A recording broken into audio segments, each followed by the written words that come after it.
নমস্কার বন্ধুরা, আজকের রেসিপি হলো রুই মাছ ভুনা করব। রুই মাছটা কেটে ধুয়ে পরিষ্কার করে নিয়েছি, হলুদ মাছ লবণ দিয়ে মেখে 10 মিনিট রেখে দিয়েছি।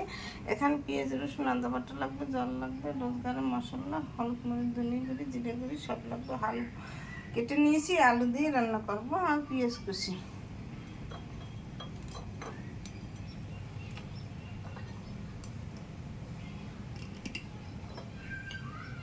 এখানে কড়াই দিয়েছি, কড়াইতে 1 টেবিল চামচ তেল দিয়ে দিলাম। তেলের মধ্যে এখন মাছটা ভাজা দিয়ে দেব। মাছটা আমার ভাজা হয়ে গেছে, একটু এরকম কড়া করে ভাজতে হবে। কড়া করে না ভাজলে মাছের স্বাদ আসে না।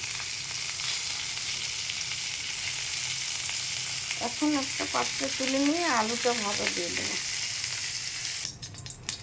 এই যে মাছটা তুলে নিয়েছি, ভাজা হয়ে গেছে। এখন কড়াই দিয়েছি, কড়াইতে একটু তেল দিয়ে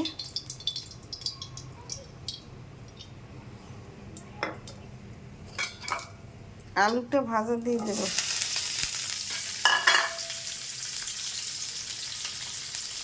একটু হলুদ আধা চামচ,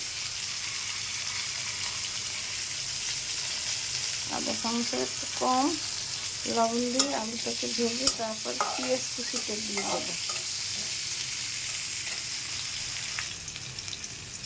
পেঁয়াজ কুচিটা দিয়ে দিলাম।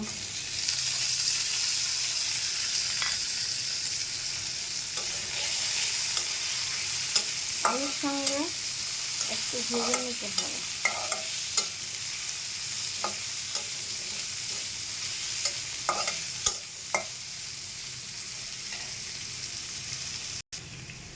পেঁয়াজ কুচিটা ভাজা ভাজা হয়ে গেছে আলুর সাথে।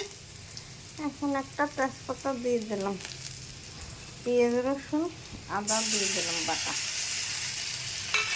বাটা মশলা দিয়ে রান্না করলে তার স্বাদই আলাদা। আর একটু তেল দিলাম।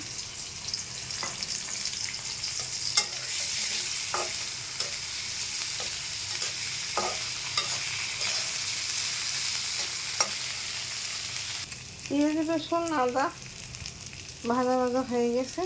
এখন পরিমাণ মতো একটু জল দিয়ে এই রোজগারের মশলাটা দিয়ে দিলাম। জল দেওয়ার কারণ হলো মশলা যাতে পুড়ে না যায় তার জন্য। এখন মশলাটা এর সঙ্গে আলুর সঙ্গে ভুনে নেব। আর একটু সামান্য তেল দিয়ে দেব।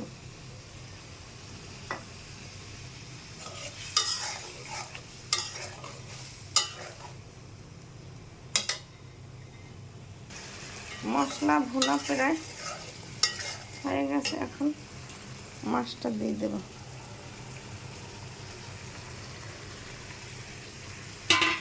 মাছটা দিয়ে একটু মশলার সঙ্গে ভুনে নিতে হবে।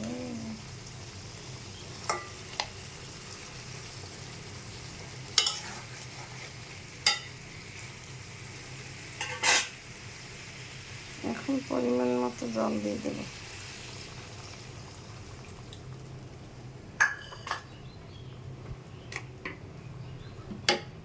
ঢাকনা দিয়ে ঢেকে দিলাম। রুই মাছের ভুনা হয়ে গেছে আলু দিয়ে। দেখুন কত সুন্দর হয়েছে দেখতে। এরকম আপনারা একটু রান্না করে আলু দিয়ে খেয়ে দেখবেন। রুই মাছ ভুনা করে দেখুন, দেখতে কত সুন্দর হয়েছে। কাঁচামরিচ আমি ভেঙে দিয়েছি, দেখার মানে সেটা। এই যে কাঁচামরিচটা এই যে ভেঙে দিয়েছি। আমার রুই মাছ ভুনা তৈরি হয়ে গেছে আলু দিয়ে। আপনারা এরকম ভুনা করে রান্না করে খেয়ে দেখবেন, খেতে খুব সুস্বাদু লাগবে। আমার চ্যানেলটিকে লাইক কমেন্ট শেয়ার দিয়ে পাশে ধন্যবাদ। Thank you. যদি ভালো লাগলে পাশে থাকবেন। Thank you.